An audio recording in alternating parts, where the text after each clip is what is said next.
a psicopedagoga Brenda Magrani e ela vai conversar um pouquinho com a gente a esse respeito. Ela é a primeira vez que está aqui no nosso programa. Seja bem-vinda, Brenda. É um prazer te receber. Eu que agradeço. Né? E é um tema assim, bem interessante, né, que a gente vai conversar agora. Fala para mim o que é a psicopedagogia. Então, na verdade, é uma área nova, né? E muitas pessoas ainda confundem a psicopedagogia com uma aula particular, o que não tem nada a ver. Assim, o que a gente precisa entender é que o especialista em psicopedagogia, ele estuda o processo de aquisição da aprendizagem, né? Como que a pessoa aprende. E, a partir daí, a gente começa a detectar, através de avaliações, quais são o que pode estar impedindo alguma coisa, né, que pode estar sendo negativo ali no processo de aprendizagem daquela criança, por que ela não está aprendendo. Então, a gente estuda como que o ser humano aprende para poder entender o porquê ele não está aprendendo. Que legal. E isso, né? Acaba sendo individual. Por isso que, de repente, a pessoa associa que é particular. Sim. Não é isso? É por isso que deve associar. Sim, e assim, é importante tocar nesse assunto, porque, por exemplo, existe a dificuldade de aprendizagem e o transtorno de aprendizagem. A dificuldade de aprendizagem, ela pode ser sanada no ambiente escolar. Por quê? A professora, percebendo ali que aquela criança tem uma dificuldade, dando uma atenção individualizada, ou até mesmo indo para uma aula de reforço, a criança consegue prosseguir. Agora, se ela tiver um transtorno, que é uma inabilidade específica de disfunção neurológica, aí é uma outra coisa. E aí, vamos supor, se for uma função específica da linguagem, né? Um transtorno específico da linguagem. Vamos supor a dislexia, né? Que às vezes a criança até lê bem, mas ela não consegue entender o contexto. Então, ela não consegue interpretar os textos, e isso aí ela vai levando isso para as outras disciplinas, porque é uma questão de interpretação. E aí, quando isso acontece, se eu pegar duas crianças disléxicas, por exemplo, o tratamento vai ser diferente, porque elas trazem a individualidade delas, né? Porque tem a parte emocional, a parte social, é um conjunto de coisas. E o dislexo não sei se posso entrar nessa área? Pode. O dislexo, ele é dele mesmo. Por exemplo, ele lê uma frase, de comer algumas letras daquela frase, isso é da dislexia também? A dislexia, ela tem vários sintomas. E aí, assim, nessa área da psicopedagogia, como que a gente faz? A gente faz uma avaliação que costuma durar de 8 a 10 sessões. E aí a gente vai perceber ali, são testes, vai perceber se a criança for disléxica ou algum outro transtorno, que, por exemplo, também pode vir com comorbidades. A dislexia, o que é isso, né? As comorbidades são doenças associadas. Se a criança for disléxica, ela vai ser disgráfica, né? Ou seja, ela vai ter disgrafia, que aí já é uma outra coisa, mas que acompanha ali, né? E aí a gente faz essa avaliação. Eu não posso fazer um diagnóstico, né? Então, vou fazer uma hipótese diagnóstica, vou encaminhar a família para levar para um neuropediatra ou para um psiquiatra infantil, e ele vai me dar o diagnóstico. Não para rotular a criança, mas para a gente poder tratar especificamente. Agora, de que forma os pais conseguem perceber que precisam levar a criança a um psicopedagogo? Então, na verdade, eu sou professora também, né? Então, enquanto professora, eu já consigo observar lá na educação infantil que aquela criança apresenta alguma dificuldade, né? Só que, na maioria das vezes, principalmente se for na parte da linguagem, né, ou na área da matemática, né, dos cálculos, só vai perceber quando a criança entra na alfabetização. E aí, assim, muitas das vezes os pais não conseguem perceber. O professor é que vai ter aquele alerta, né, que vai ter aquela visão ali de que a criança... Sensibilidade, que a criança está com uma dificuldade. E aí, se for só essa dificuldade mesmo, porque às vezes a sala está cheia, né? Aí a criança tem um pouco de falta de atenção, mas que não chega a ser um transtorno, não chega a ser um TDAH, por exemplo. A professora, às vezes, consegue dar essa atenção especial. Às vezes não, se a turma for muito grande, né? Eu não culpo as professoras por isso, porque eu sou professora também. Exatamente. Né? Aí é legal Não uma tem aula de como. reforço, porque de repente aquela criança só precisa de uma atenção especial. né? A dislexia pode vir junto com o TDAH? Pode. Pode Nossa, vir. aí Assim, na verdade, é danado, né? pode vir. O TDAH, quem tem TDAH pode ser disléxico ou não, e quem tem dislexia pode ter TDAH ou não. Ou não. Por isso que a gente faz a avaliação. Né? E essa avaliação tem esse processo, né? E aí a gente faz essa hipótese. E também o que acontece? Às vezes a gente vai perceber que a dificuldade da criança tem um cunho emocional, ou então, se for da parte da linguagem, vai precisar de uma fono. Então, é um trabalho interdisciplinar. Fono, psicóloga, dependendo de É cada uma caso. equipe. Uma equipe. Quando a família ela é mais carente, não tem condições de arcar com todos os tratamentos ao mesmo tempo, o que eu faço? Faço um mapeamento ali e percebo o que vai ser mais importante para aquela criança naquele momento.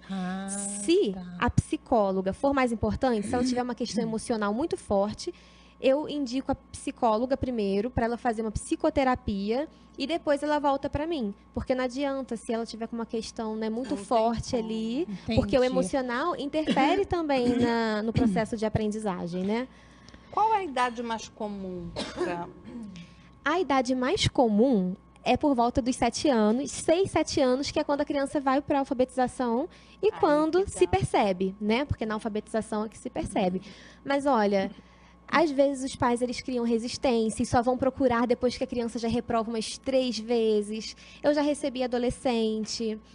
E assim, se vocês me permitem favor, falar, claro, por favor. eu não trabalho com a psicopedagogia só dessa forma, que é uma forma mais tradicional, assim. Eu atendo um jovem, por exemplo, que ele perdeu metade da massa encefálica. Então, eu trabalho ele tentando reconstruir a parte cognitiva dele, memória. Eu tenho uma menina de 15 anos que ela é especial. Assim, a gente hoje não fala mais especial, a gente fala criança com deficiência. Né? A gente não usa mais esse termo de especial. E ela não fala, ela teve um prejuízo no cerebelo, e aí o cognitivo dela é preservado, só que ela usa traqueotomia, não fala.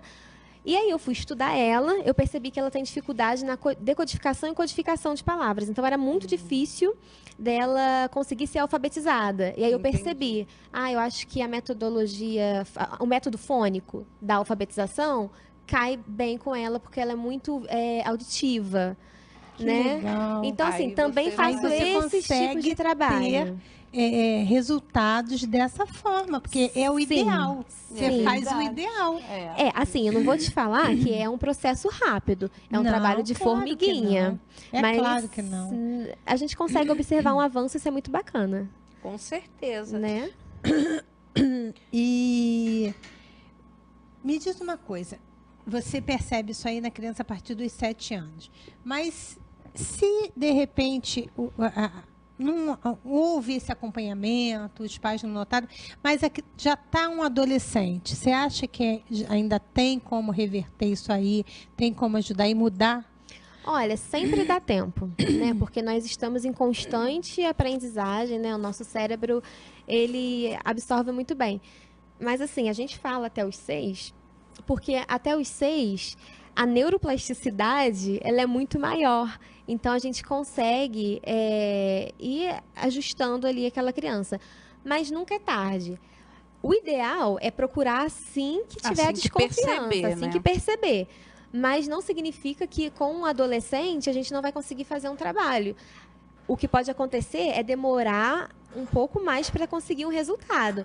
Eu posso também ajudar um adolescente que esteja tendo prejuízo acadêmico, né? De repente ele tem uma dificuldade para prestar atenção, né? E aí a gente trabalha a atenção, porque a psicopedagogia é isso, não é uma aula de reforço, igual muitas pessoas me perguntam. É trabalhar aquela inabilidade específica daquela pessoa, né? Que legal. Entendi. E aí existem vários materiais, né? Enfim. Passa Não, ela tem um outro recadinho para dar, não, né? Assim, eu gostaria de fazer um convite, né? Porque assim, eu também sou psicanalista, posso olhar para essa câmera aqui? Agora sim, para 3. Eu também sou psicanalista e eu sou formada pela Sociedade Brasileira de Psicanálise, SBP, que é a sede da escola, fica em Espírito Santo. Eles estão querendo abrir uma turma presencial aqui em Petrópolis e eu vou fazer parte da equipe, me convidaram para fazer parte da equipe. E aí, assim, quero convidar você de casa que tem interesse nessa área, né? É um curso muito bacana, não é porque eu faço parte, mas realmente é muito bacana, nós temos toda a assistência e as inscrições, elas vão até o dia 7 de fevereiro. E quem se inscrever até esse dia também tem um desconto na matrícula. Opa, isso é muito bom, né? É muito bom. Sério. Agora, para o pessoal ter maiores informações sobre isso, tem algum Facebook, tem algum site? Tenho. Assim, por enquanto, vocês podem entrar em contato comigo através do WhatsApp, que é mais tranquilo, né? É DDD 24 988 28 9872. Tem o meu e-mail, brendamagrani@yahoo.com.br. E também tem a minha página no Facebook, Brenda Magrani, psicopedagoga. Lá eu costumo compartilhar vídeos, cursos, compartilhar com outros profissionais também, fazer trocas de materiais, né? Enfim, é isso. Eu também gostaria de falar que eu atendo num espaço, Sim. que é no edifício Banespa, Sala 817, que é um espaço também que tem outras especialidades, psicomotricidade, psicanálise infantil, né, o espaço Ludens. Então, assim, se alguém também precisar de um outro atendimento que não seja a psicopedagogia, né, mas que seja uma outra especialidade, né, dessas, ou até outra especialidade mesmo, ou até um médico, neurologista infantil, que as pessoas têm dificuldade de procurar, pode falar comigo também, que eu tenho as pessoas assim para encaminhar da minha confiança. Então, passa teu contato. O WhatsApp? Então, é 24 988 28 9872. 24 988 28 9872. Isso aí, recadinho passado. Olha, foi muito gostoso conversar com você, entender um pouquinho, né, da psicopedagogia, né? Quero que você... A gente sabe que foi só uma pincelada que se deu aqui, né? Mas que você possa voltar outras vezes para a gente ir aprofundando eu agradeço. os assuntos, que é bastante legal. É um alerta, né, para as mães, que tem as crianças, elas começam a identificar, puxa, meu filho está fazendo assim, conforme ela falou, vai dando uma acordada aí nos pais. Porque às vezes os pais mesmo, ou as outras pessoas podem pensar, né? Meu filho é preguiçoso, ou meu filho é bagunceiro. Talvez seja, mas pode ser que tenha muito mais coisa por trás desses sintomas. Isso aí. Né? Foi um prazer, viu? Eu que agradeço, muito obrigada. Que você volte sempre.